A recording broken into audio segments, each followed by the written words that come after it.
Oi, tudo bom? Eu espero que esteja tudo bem, na graça de Deus.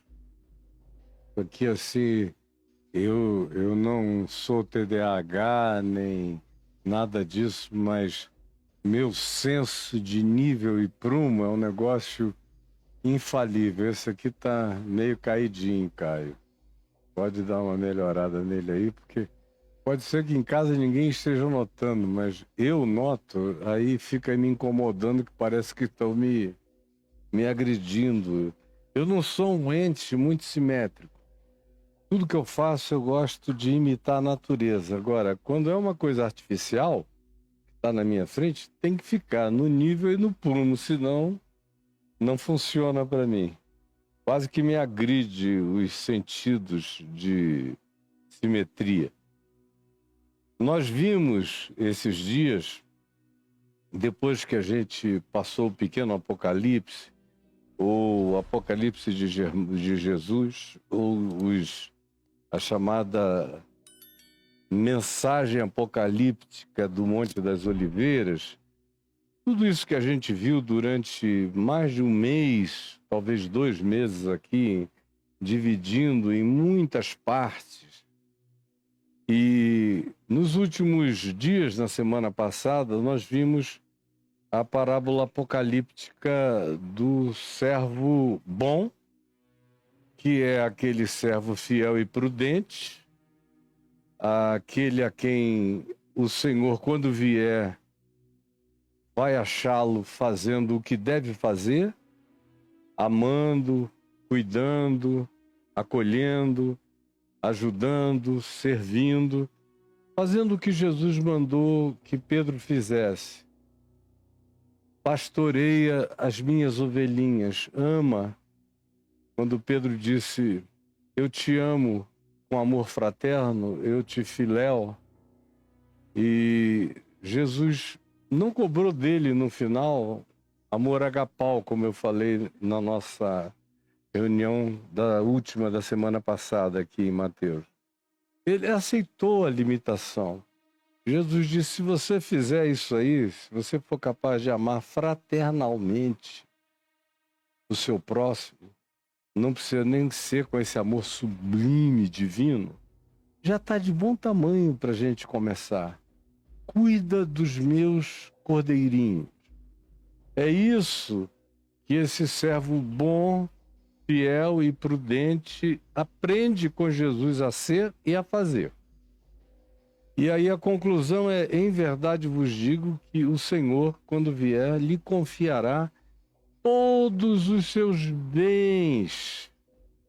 E ele, que hoje já vive para alimentar, para ser sustento e ser cuidador perene daqueles que precisam de alimento, como Pedro chama na primeira epístola dele, no capítulo 2, de genuíno leite espiritual.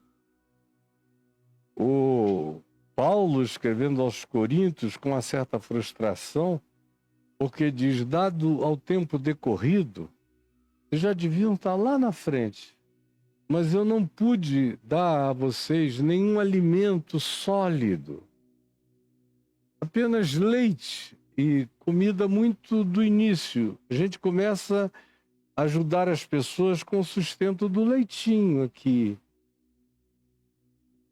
Deita e mama, e descansa enquanto mama. Como a gente faz?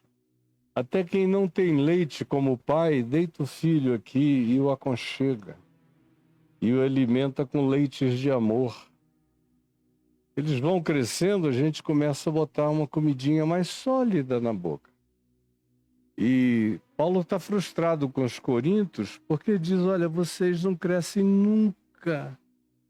Nunca, como entre nós, quem me dera as pessoas pelo menos gostassem do leite espiritual.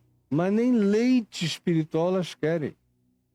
Elas não querem nem o leite materno. Elas não querem nada, elas não sabem, elas estão se tornando entes totalmente enfraquecidos. Nos anos 70, a gente diria o seguinte, estão se tornando seres Biafra, porque teve uma grande fome tenebrosa na Biafra, era só o que dava.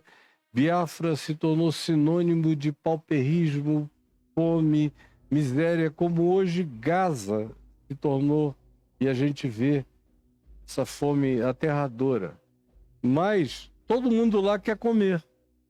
O problema de Corinto, que é o problema da igreja, é que ninguém quer se alimentar de nada que alimente segundo Deus.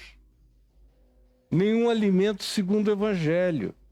Eles querem essa comida artificial que é servida, mentirosa, enganosa e como uma miragem de alimento que não sustenta ninguém, não sustém.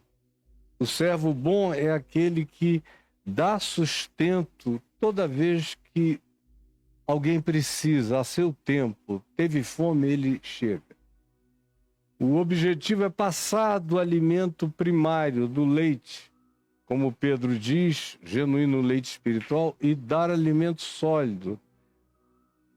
Até que a pessoa começa a aprender a comer por conta própria, o que já é uma vantagem. Eu criei muitos filhos e netos, de modo que eu passei a vida vendo.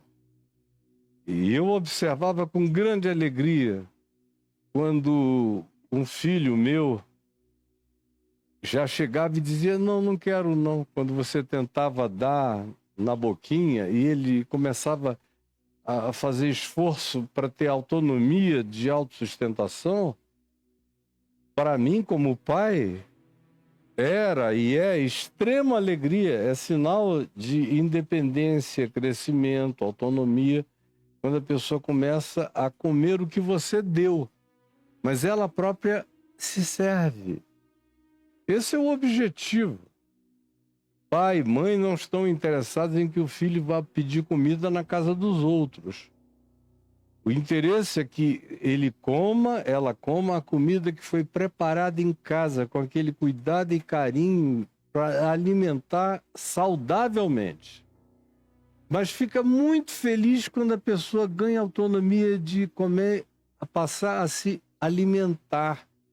Isso é sinal de maturação, de evolução, de crescimento, é poder fazer isso por si mesmo. E esse é o objetivo.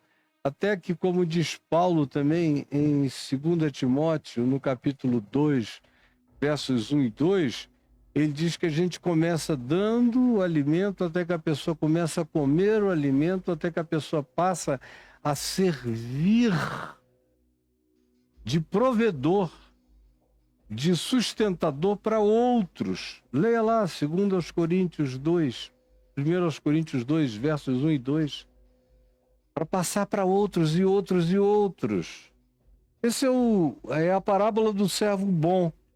E mesmo o Senhor demorando milênios, ele não acha que ele é o dono do reino. Ele é sempre um servo. E ele está sempre apenas e tão somente para servir. Aí Jesus introduz um segundo servo, que foi aquele que deu o nome à nossa mensagem. O Apocalipse do servo mau. Quando ele diz no verso 48 de Mateus 24, mas se, eu falei bastante aqui nesse mais se, daqueles que começam bem, e com o passar do tempo vão olhando em volta, meu Senhor demora, acho que ele não vem não. Aí quando a gente chega numa época, numa era como a nossa, o cara olha para trás, já tem 2000 anos, ele não vem não.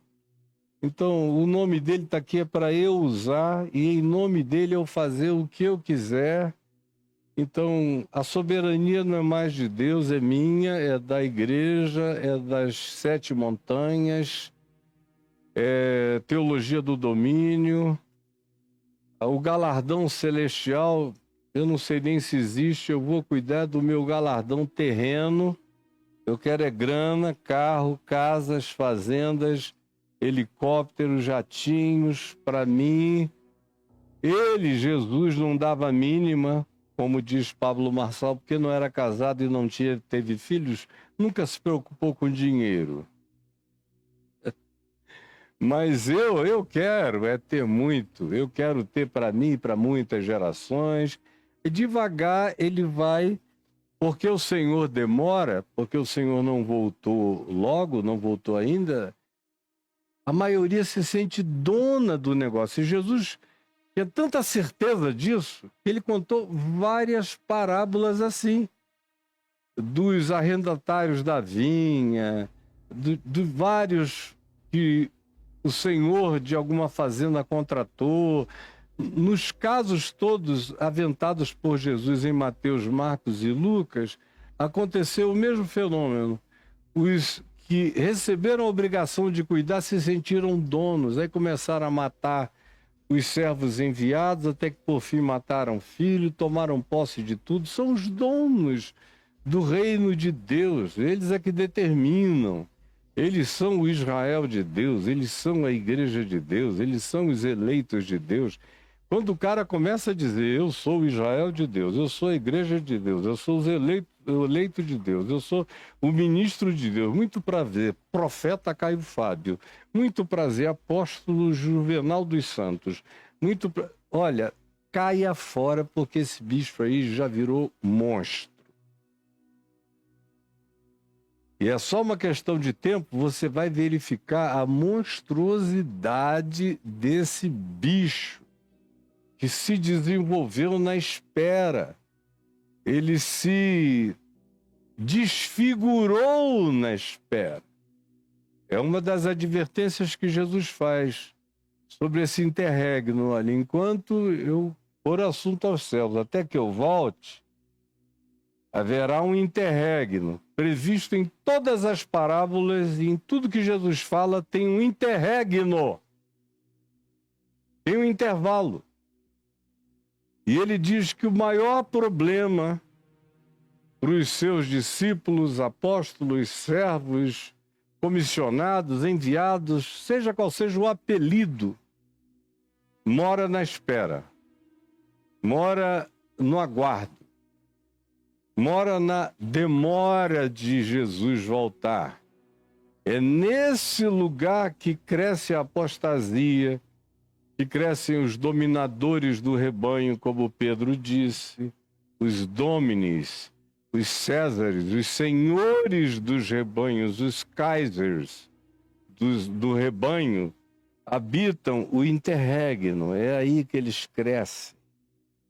Como foi o caso de Judas, porque Jesus não realizou nos dias da sua carne, enquanto Judas e os demais apóstolos andavam com ele, o projeto da concreção visível e soberana e poderosa ao reino de Deus, provavelmente tenha sido por causa disso que Judas se impacientou, falou, não, eu vou provocar esse cara, eu vou entregá-lo para as autoridades, porque quando as autoridades chegarem, ele vai perder a cabeça, ele vai chamar as legiões de anjos, ele vai fazer isso aqui acontecer, vai virar esse jogo, vai arrebentar esse trono e o reino vai ser forçado a vir. uma espécie de teologia do domínio. O pai da teologia do domínio original, mais primeva, foi Judas Iscariotes. Viu, Clarinha? O pai da teologia do domínio original foi Judas Iscariotes, que não se conformou com o fato de que em 3 anos e meio Jesus não virou a mesa, não tirou o poder dos romanos, nem das autoridades hipócritas dos judeus, não quebrou o trono, não fez um para ele, não dominou o mundo, que era a expectativa de todo religioso judeu daqueles dias, incluindo os apóstolos, incluindo dentre eles Judas. Talvez o que Judas tenha pensado, é só um talvez, que eu me dou o direito de dizer talvez, o que ele tenha pensado era isso: eu vou forçar. Se eu entregar, quando vierem pegá-lo, ele vai virar a mesa. E aí ele vai trazer o reino de Deus na marra.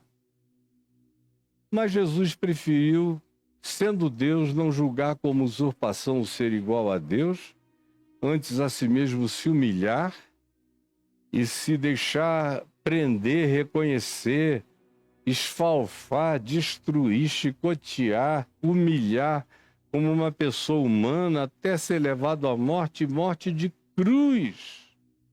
Pelo que Deus o exaltou e lhe deu o nome que está acima de todo o nome, para que ao nome de Jesus se dobre todo o joelho no céu, na terra e debaixo da terra.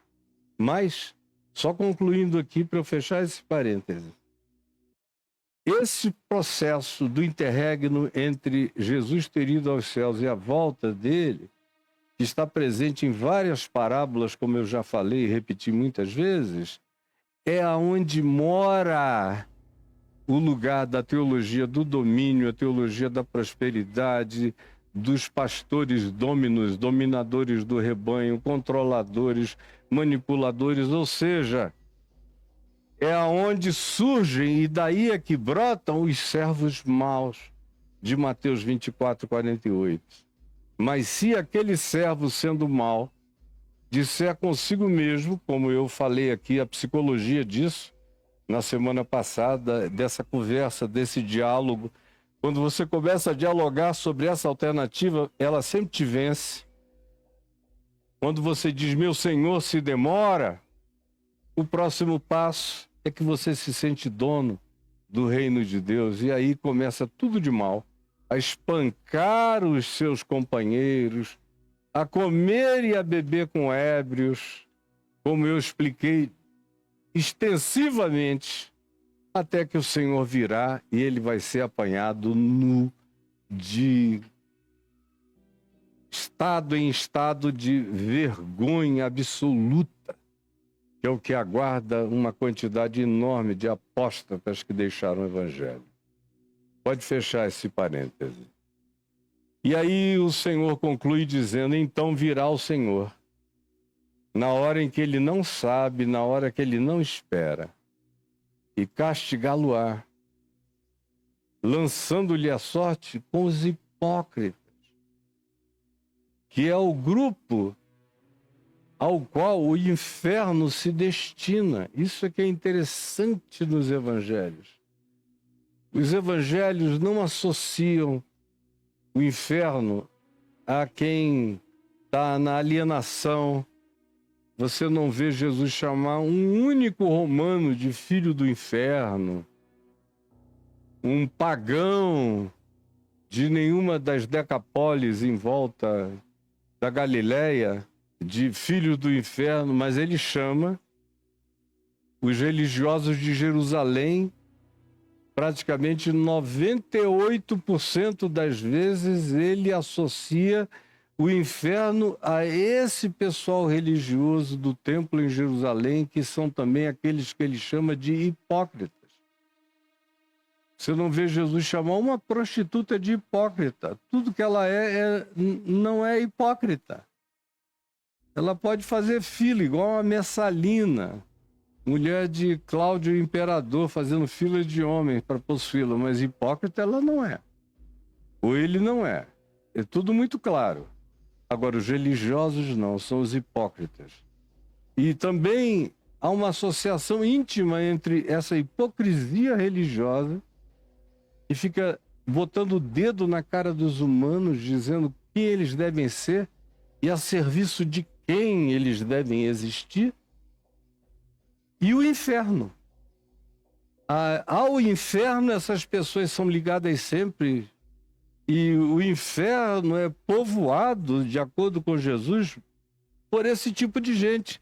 São anjos caídos, são demônios, o diabo e hipócritas. No inferno, onde nem arrependimento há. Nem arrependimento. Há choro de raiva.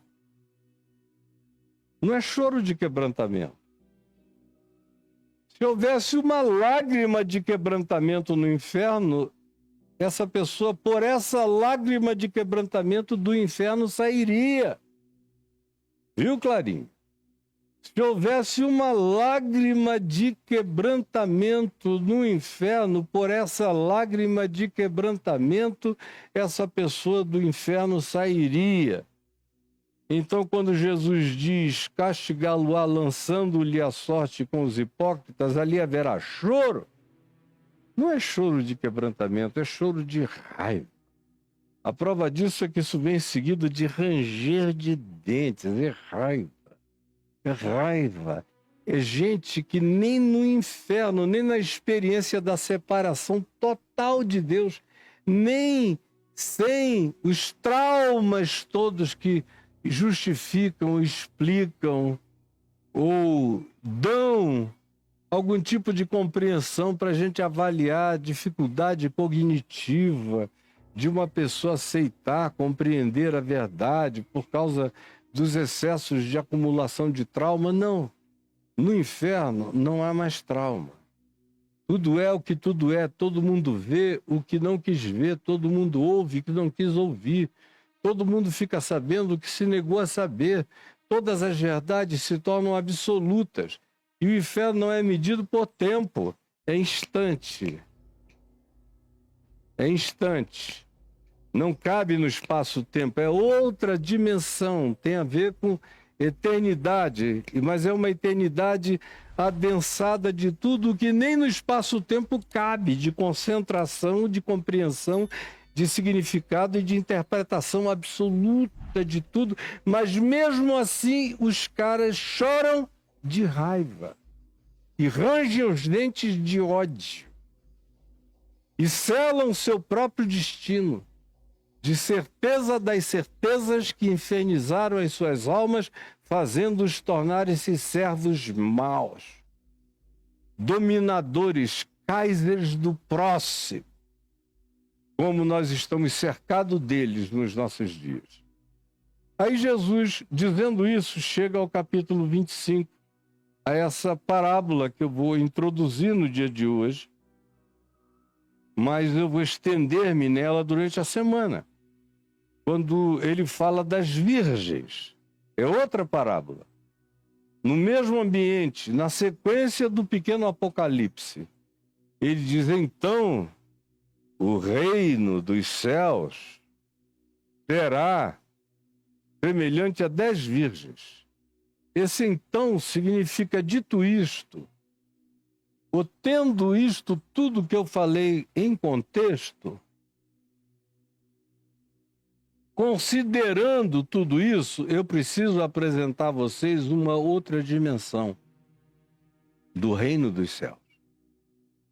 Essa manifestação da invasão de dimensões superiores e sublimes no dia a dia, no terra a terra, no pó a pó da existência humana, penetrando o coração dos humanos e transformando a consciência da pessoa num olhar celestial que enxerga segundo Cristo. Positivamente, o reino dos céus deveria nos trazer isso. Jesus, todavia, diz, então o reino dos céus será semelhante a 10 virgens que, tomando as suas lâmpadas, saíram a encontrar-se com o noivo. Ele se coloca nessa parábola do reino dos céus como um noivo que está vindo para 10 virgens. Ele está usando, obviamente, uma linguagem do primeiro século, de realezas do primeiro século, que poderiam se casar não monogamicamente.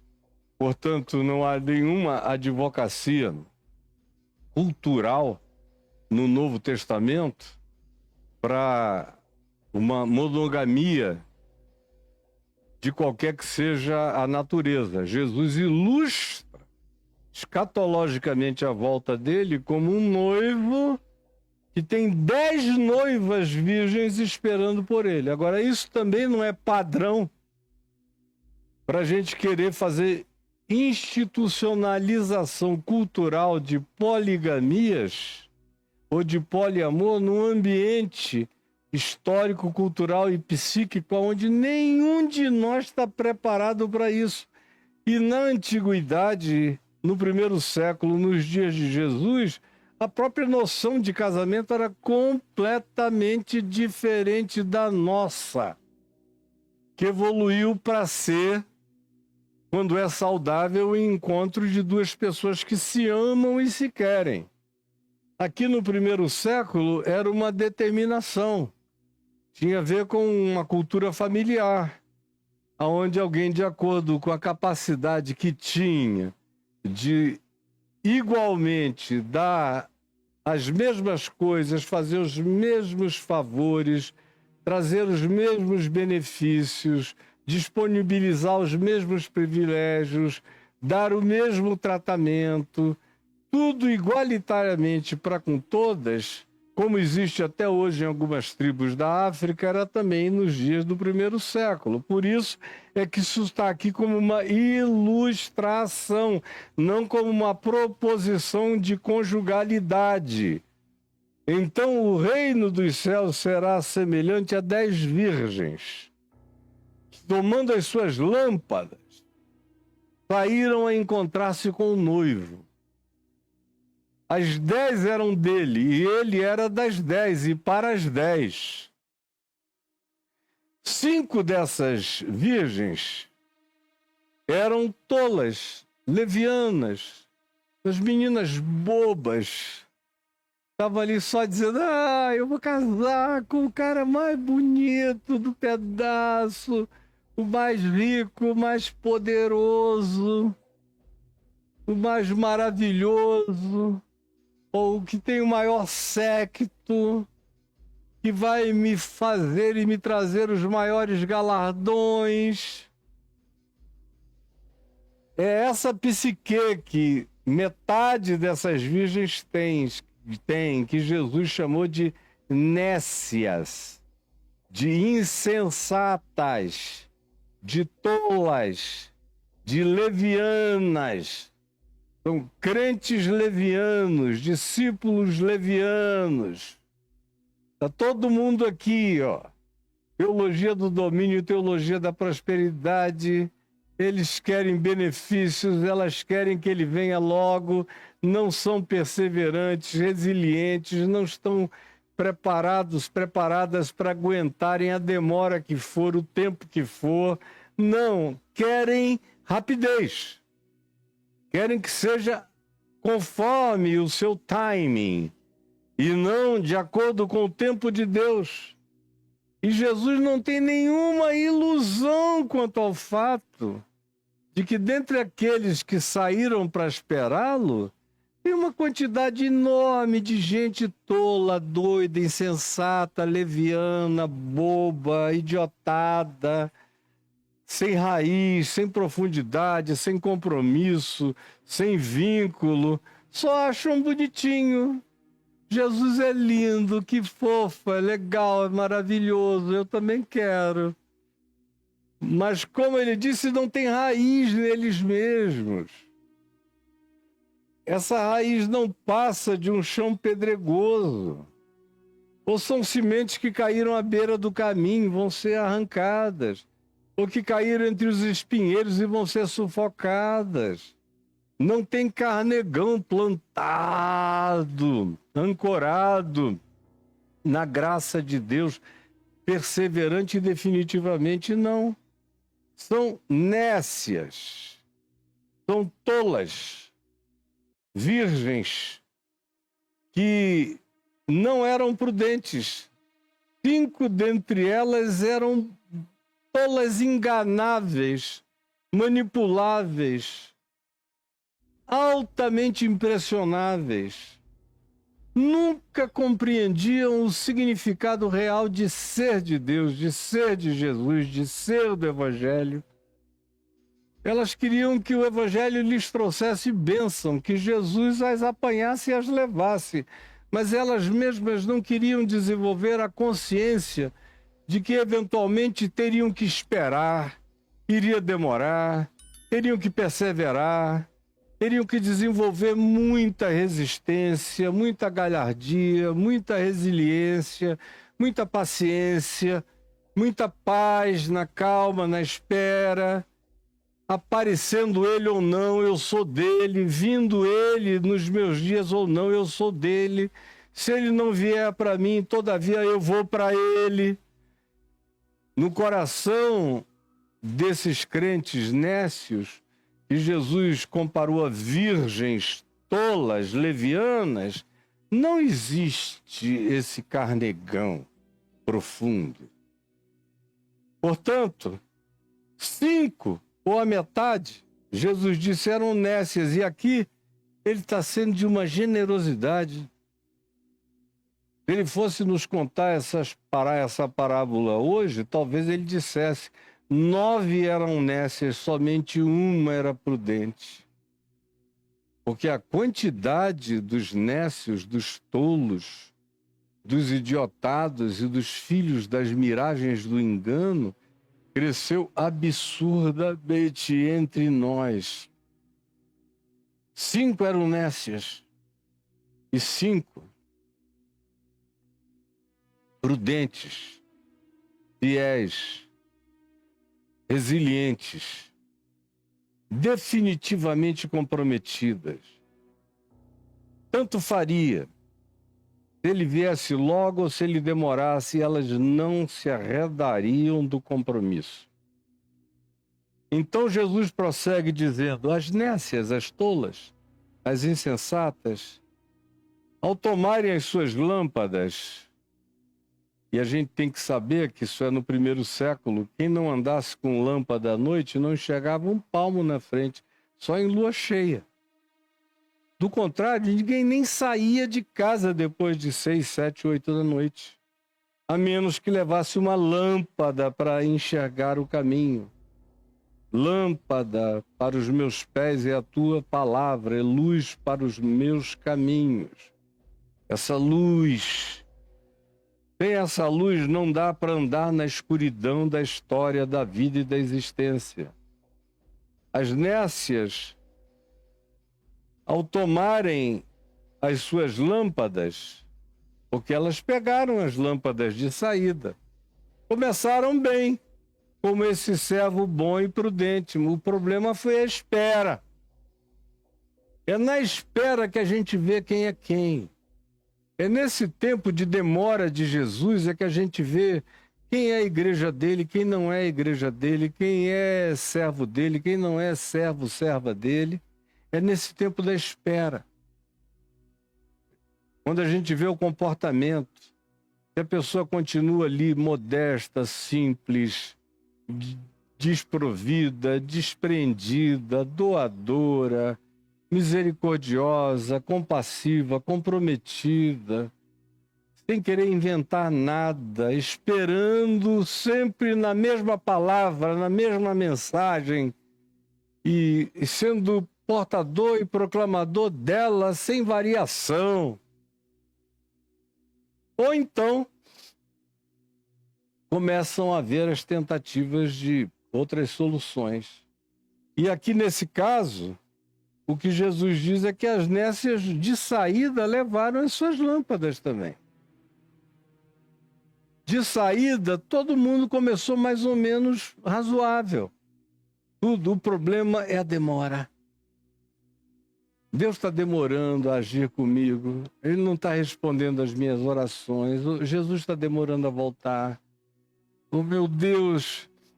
Eu vejo muita gente hoje em dia dizendo que perdeu a fé porque Deus não está intervindo em Gaza para parar a mão satânica do Netanyahu. Esperem, não é assim. A história não é feita de estalos, isso aí é a internet, a história humana não. Você está vivendo na internet e não aprendeu ainda a viver na história humana, onde tudo é tempo, espaço, demora. Muitas vezes a gente não vê as soluções na hora, é aí que mora o perigo da gente se tornar ou bruto, ou mau, ou perverso, ou dono do rebanho, ou, como as virgens, dormirem. Perderem a esperança, irem fechando os olhos para a palavra, irem fechando os olhos. Quando eu comecei a pregar o Evangelho, há 52 anos atrás, todo mundo me assistia assim, ó. Literalmente. Hoje eu vejo o povo assim, ó. É a mesma palavra. Quem mudou? Assim. E o desinteresse. Busca de conforto. Quem me ofereceu o melhor conforto, eu acho que eu vou ficar esperando Jesus sentado. De preferência adormecido. Sob o efeito de muito opioide, porque eu não quero nem me lembrar de que eu esperei tanto. E se desliga. E se aliena. E se desconecta. E se desinteressa. E se desapaixona. Perde todo o fogo, todo o ardor. E como disse Paulo a Timóteo, cuida para que a chama do Espírito não se apague em ti, para que o dom do Espírito não morra em ti. Reacende a chama do dom de Deus que há em ti, que te foi concedido pela imposição das minhas mãos. Cuidado, porque eu sinto, Timóteo, que a tua chama está apagando. Cuidado para você não virar virgem nécia, cansado da espera. Isso lá, 40 anos só de espera e já estavam assim. Imagina 2000 anos depois. Por isso é que eu disse, e provavelmente essa parábola contada hoje, Jesus iria dizer, 9 dormiram, só um ficou acordado. As nécias, ao tomarem as suas lâmpadas, porque no início elas saíram com as lâmpadas, mas não levaram azeite consigo. Não levaram. Elas disseram, quer saber, eu me garanto, eu sei o dia. Olha a história do eu sei o dia. Eu sei o dia, eu sei a hora, eu sei a época, eu tenho intuição, Jesus me falou, tipo Ellen White, Jesus me falou, tipo Rutherford, Jesus me falou, tipo a pastora Valnice aqui, tadinha, já marcou 3 vezes a volta de Jesus, Mori Cerulo, todo esse povo que já marcou e desmarcou.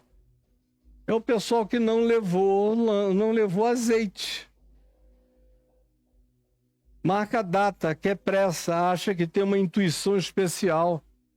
Que Jesus vai contar para elas o que anjos não sabem. O que o filho não sabe. Mas Mori Cerulo sabe. Mas Tim LaHaye sabe. Mas Hal Lindsey sabe. Mas Ellen White sabe. É de uma arrogância, por isso que não levaram azeite. Não levaram azeite. E muitas dessas pessoas, eu não estou dizendo todas, lembrem-se. Cada palavra minha significa o que cada palavra minha significa. Eu não gasto palavras desnecessariamente. Eu disse muitas, não todas. muitas dessas pessoas que não levaram azeite entraram num estado de cinismo e de desesperança. Como eu vi nos Estados Unidos, onde eles marcaram mais do que em lugar nenhum do mundo a volta de Jesus. O primeiro a marcar a volta de Jesus e Jesus não voltou, começou a adulterar com as secretárias, a pegar as secretárias, a comer todo mundo. O outro que também marcou a volta de Jesus, passou o tempo em que ele tinha dito que Jesus ia voltar, escândalo na igreja, pegando as irmãzinhas e também a grana, o dinheiro da igreja. O óleo, não levou óleo para alimentar a alma em estado de fidelidade acesa no coração, ou com recursos espirituais para sua autorrecuperação, porque cansar, todo mundo cansa. Esses, todavia, que não levam óleo, na hora em que a demora acontece e a lâmpada natural, a luz natural, a alegria natural da fé desaparece do coração e eles não têm suprimento, o que acontece é que eles caem no cinismo. O cinismo é uma forma de sono.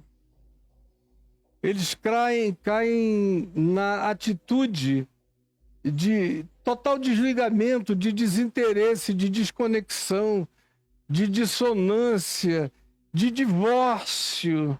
Aquilo já não tem mais nada a ver com eles. Eles continuam a falar daquilo, mas aquilo já não fala mais com eles.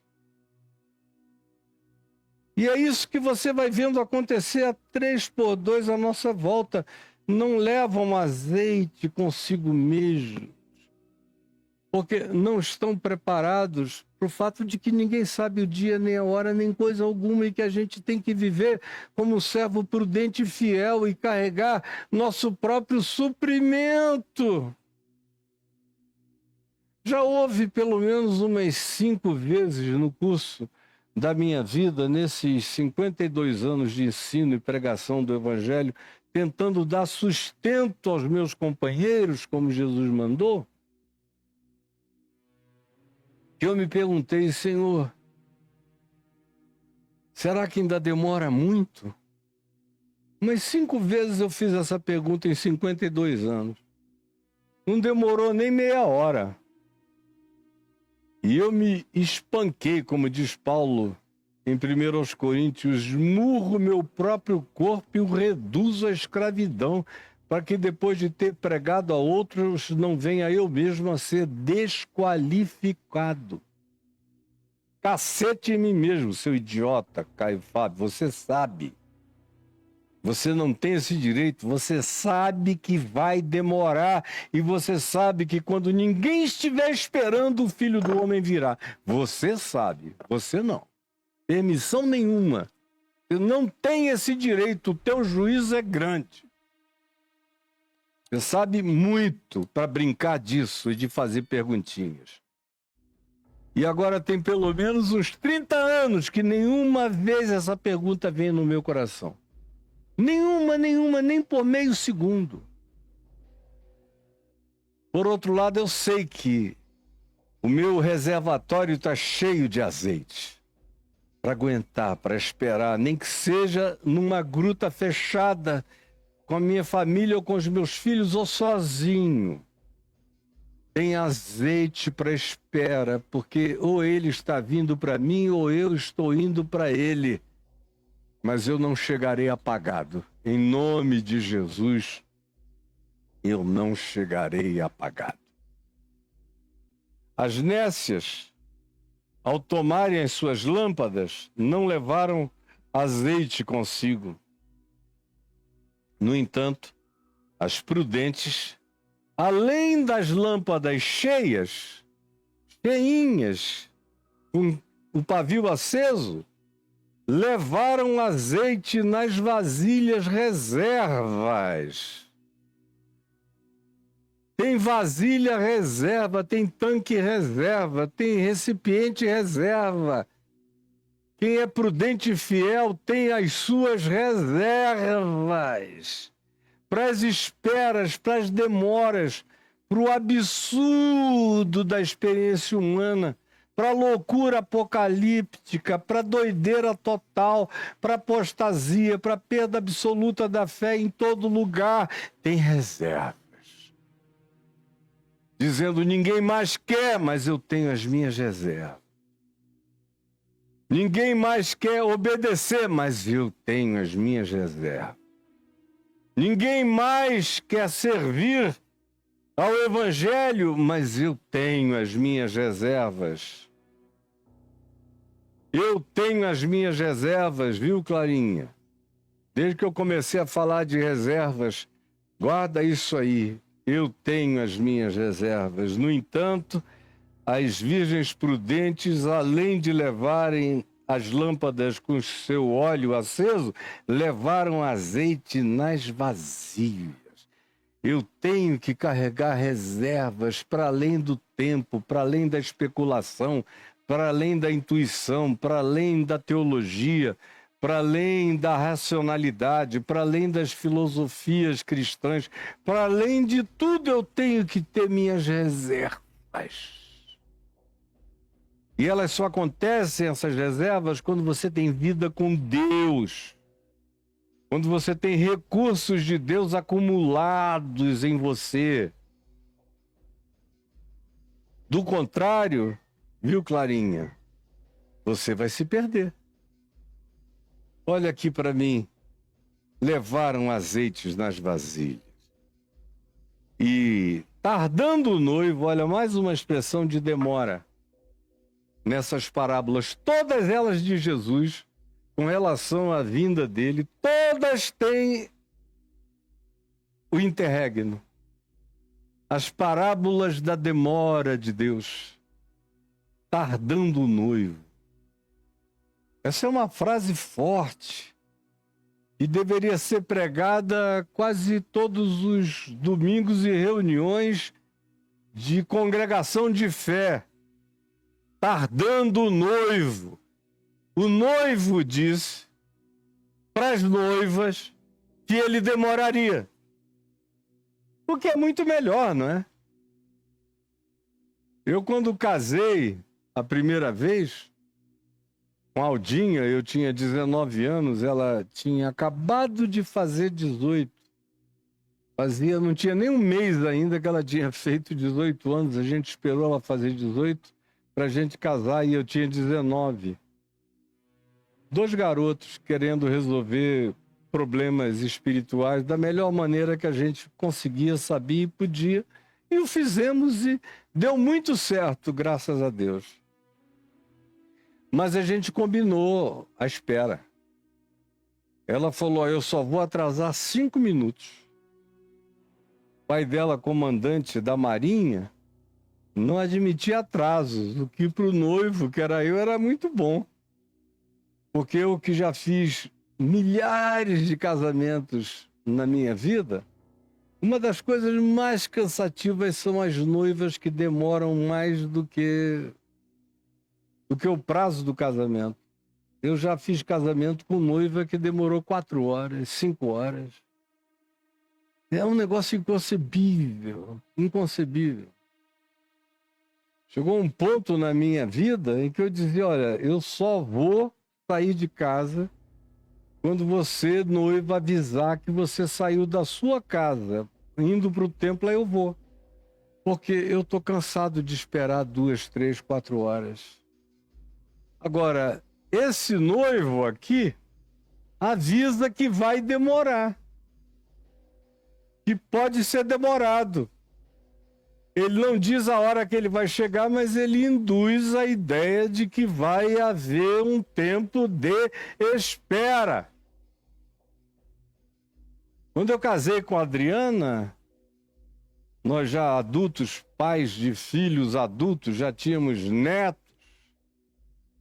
Quando nós casamos, já tarimbados pela vida, teve um pequeno atraso, porque, coitadinha, a gente sem dinheiro, sem nada, um casamento pobre.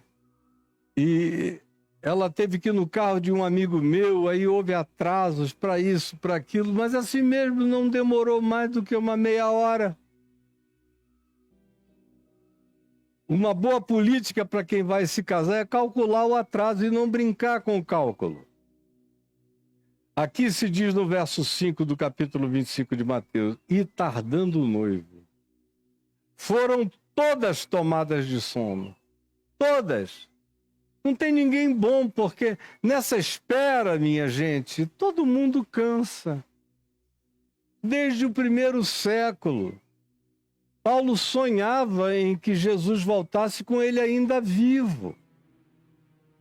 Lá em João 21, quando Jesus, respondendo a Pedro, diz acerca de João, o apóstolo: se eu quero que ele fique até que eu volte, que te importa? Coloca todo mundo em estado de vigilância, porque a hora em que não cuidais, no dia em que não esperais, o Filho do Homem virá. Agora, como ninguém sabe, cada um se prepare, e você não fica olhando para o outro, porque pode ser que você seja levado antes e que ele fique aqui até que eu volte. Mas ninguém sabe, nem o Filho sabe. Cuide de você mesmo, cada um cuide de si. Agora, eu vou deixar você pensando nisso hoje. Cada um cuide de si e mais, todo mundo dorme. Todo mundo cansa. O segredo é ter reservas ou não ter reserva. Eu tenho visto muita gente que começou bem, mas tinha apenas o azeite para o primeiro momento da caminhada. Não tinha o azeite nas vasilhas para as esperas, para as sucessões de demoras na existência, de dificuldades e de impaciências e de perguntas e de questões. E aí vão perecendo e dormem o sono da morte. Praticamente, porque sono todos têm, cansaço todos terão. A diferença é que alguns levam recurso extra para enfrentarem com perseverança a demora da volta do Senhor. Senhor Jesus, eu quero te pedir que essas palavras singelas, como tu as pronunciaste, com a simplicidade das tuas construções, das tuas parábolas, das tuas analogias, permite que elas entrem, mas entrem mesmo e nos retalhem por dentro, o interior inteiro.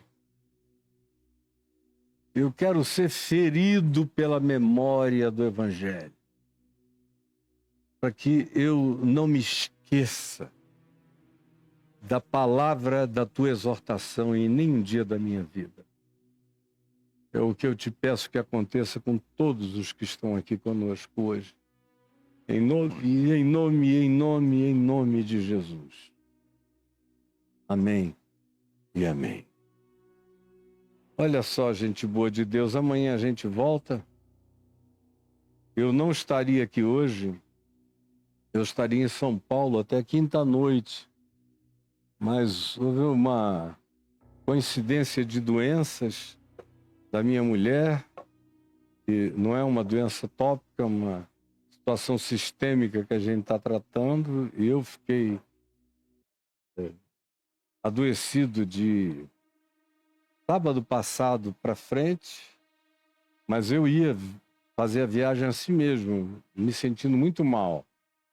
Sexta-feira teríamos um daqueles programas lá no Inteligência Limitada com Vilela, Caio Fábio contra 20 antagonistas. Até me mandaram os nomes e as fotos dos antagonistas, queriam me perguntar e querer me espremer. Eu gosto disso. Estou fazendo isso há mais de meio século, não é novo para mim. E na última hora houve uma coincidência e a gente acabou, com a coincidência paulista e mais aqui de Brasília, cancelando a viagem, jogando-a para outubro. quando eu irei cumprir o que eu faria agora. Por isso é que eu estou no ar hoje com você. Não comecei ontem, porque ontem eu ainda estava muito mole. Hoje eu quase não vim fazer. Minha mulher chegou a me dizer, descansa hoje também. Mas eu estava com muita vontade de deixar pelo menos essa palavra com você. Você está vendo passar aqui um Pix? Eu não esqueci de pegar com a Adriana Clarinha. Mas eu faço isso amanhã, fica tranquila. Os nomes das pessoas que nos ajudam no pessoal. Você está vendo aqui o Pix do CPF, Caio e Adriana, é para aqueles que pedem para nos ajudar pessoalmente. Minha vida, eu e minha mulherzinha. Tem um segundo Pix passando aqui, que é um CNPJ, é pessoa jurídica. Já é o meu ministério, é daqui para lá, é para você. E cada dia mais a gente está precisando de gente, de editores, de reportadores. Estamos começando a fazer tudo em inglês agora também. Vamos acumular dezenas em inglês para quando a gente abrir o canal em inglês nos Estados Unidos ou no Brasil. Alguns canais serão abertos nos Estados Unidos e na Europa ou na Inglaterra em inglês, para vocês divulgarem para todos os amigos do mundo que só entendem inglês. E aí isso está dando um outro trabalho adicional. Tem muita coisa acontecendo, muita edição. Eu preciso de mais gente. Hoje eu estou precisando de um teólogo para trabalhar aqui comigo, contratado, um amigo meu, mas que tem 2 filhos. Eu não posso tirá-lo e botá-lo no nada. Eu tenho que oferecer um sustento a ele. E eu estou precisando reunir aí uns 8 a 10 mil reais a mais para pagar o sustento dele, para ele trabalhar comigo, porque eu estou numa fase do processo ministerial que eu preciso de alguém que conheça teologia, história, arqueologia, conflitos e polêmicas teológicas, para ir ajudando a separar milhões de vídeos meus que vocês nunca nem viram, nunca nem chegou ao conhecimento de vocês, não viraram nem cursos, nem coisa alguma, está tudo guardado. Se eu morresse hoje, eu teria em estoque coisas para anos e anos e anos. Só que eu não quero morrer para isso acontecer, eu gostaria que isso começasse a acontecer enquanto eu estou vivo, com 70 para 71 anos de idade. Eu quero ter esse privilégio de ver as minhas coisas prontas para serem oferecidas ao mundo. Então, se você quer ajudar, isso não tem nada a ver comigo, não é pessoal, é ministerial, aí o CNPJ. Para quem diz, eu queria mais informações, eu não gosto de Pix. Cada um com as suas manias. Escreva caiofab.com.br e enter. Aí você cai aí em cima, está piscando ali contribuições. Aí você entra em contribuições, tem 2 bancos, Santander, Banco do Brasil, com agências e seus respectivos CNPJs. Embaixo tem mais opções. Vá, passe o verde direto e chegue aí, tem os 2 bancos outra vez, tudo igual.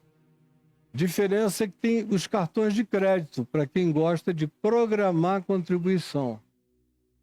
E a maior vantagem do cartão é a programação de contribuição. Em vez de dar todo mês, você programa logo 6 meses, 8 meses, 1 ano inteiro. Embaixo tem o PagSeguro e para quem está me vendo no exterior, tem o PayPal, que é a falta de desculpa que qualquer um tem para não contribuir, é o PayPal. O PayPal não te dá essa desculpa. Se você quiser ajudar, tá aí, ajude. Tá bom? Mas o que mais me interessa é que você vá lá no caiofab.com.br/cursos. Escreveu aí? Enter. Aí você cai nos meus cursos. Atrás de cada curso desse, tem uma explicação minha em vídeo, explicando, por exemplo, atravessando o que é o dilúvio, os lutos. Está ali, atravessando os lutos. Clica aí, por favor. Aí estou eu aí explicando os 17 tipos de luto, que não é só luto de morte. É luto de filhos que têm pais vivos, mas que não os reconhecem, ou que deixam a mãe, vão embora e nunca mais olham para trás, ou mães que deixam seus filhos na mesma situação, ou casamentos de anos e anos e anos, de repente o marido desconhece a esposa, desaparece para sempre, a deixa com filhos e netos, sem falar nas mortes. E de morte de gente amada, eu tenho alguma experiência de dor para compartilhar contigo, de verdade, ajudar você nessa superação, aceleração dessa superação. É só um exemplo do que está por trás de cada um desses banners. Atrás de cada um deles tenho eu explicando o que eu vou te entregar. Agora, tem um curso novo que eu estou dando agora. O poder dos salmos. São os salmos todos sendo vistos e olhados, tendo Jesus como chave hermenêutica. Aí você fica vendo aquilo que Jesus mostrou aos seus discípulos, quando mostrou tudo o que a seu respeito constava em todos os salmos. E nos profetas, mas nos salmos. E os salmos são provavelmente a maior fonte de recurso usado nos evangelhos e também em apóstolos como Paulo, para mostrarem a relação de Jesus com o passado, nos salmos.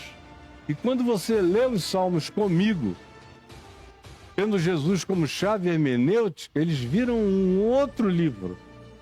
Viram milhares de evangelhos que empoderam a sua vida de maneira extraordinária. Peço o seu O Poder dos Salmos aí no caifá.com.br/cursos, tá bom? Eu volto com você amanhã, com a graça de Deus, nessa hora, 1h da tarde, com a graça de Jesus. Um beijo, convide os amigos e não esqueça, a única linguagem que o algoritmo entende é essa. É de você se inscrever no canal. Você não é inscrito? Se inscreva. É um dedinho. Toque no sininho e clique aí no like. É só isso que o algoritmo entende, aí bota o canal para frente. Faça isso, tá bom? E convide os seus amigos para fazerem a mesma coisa. Um grande beijo. Deus abençoe você. Em nome de Jesus. Amém, amém e amém.